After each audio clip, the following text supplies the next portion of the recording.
you don't know much about the Mondraker Foxy, then last year it won our Trail Bike of the Year award. This year we've actually opted for a slightly different model. We've gone for the XR rather than the R. The main difference there is the XR actually gets a longer travel fork, in this case 160mm Pike RC up front. That means that the bike's even more capable than it was last year. A big feature of the Mondraker is the fact they're forward geometry, which uses a much longer top tube for any given size. This large one has, I think, around a 650mm top tube, whereas most largers in the same range would probably be around 630. That'd be a fairly long top tube, and some could only be around 610. This has benefits in terms of the handling. It's super stable at high speed, and you tend to get upset less on rough terrain.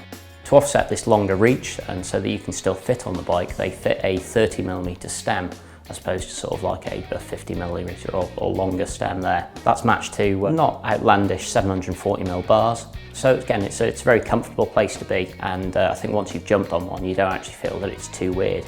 You'll quickly get to grips with it. Elsewhere at the back, you've got 140mm of travel from the Zero suspension system. That's a multi-link system, and it actually deals really well with a wide range of riding. And it's very sort of like sprightly pedalling, and then it also deals with the bigger stuff really very well.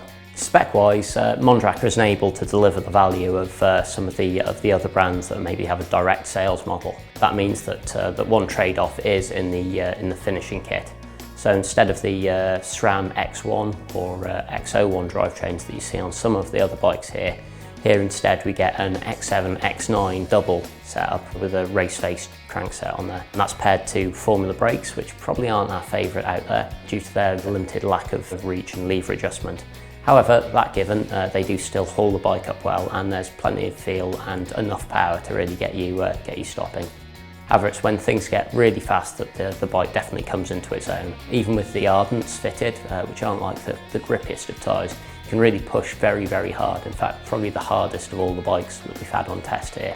They have actually upped the spec of the tyres this year. Instead of using the standard thin sidewalls, they've now gone for exo protection ones on the Maxxis rubber, and they're also tubeless ready, as are the rims.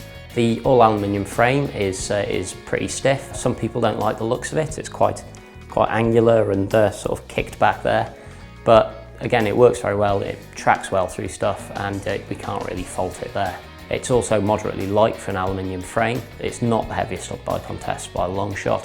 So while you might think that the Mondraker is very much biased to descending, one of the side benefits of forward geometry is that it actually climbs very, very well.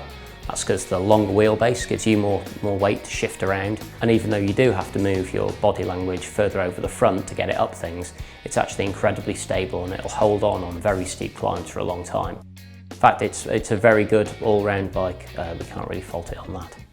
So if you're the sort of rider that likes to go really hard on the descents, likes to climb hard as well, but you're mostly biased towards hitting the more fun and technical stuff, then we'd say the Foxy is an absolutely superb choice, and it's well worth a look.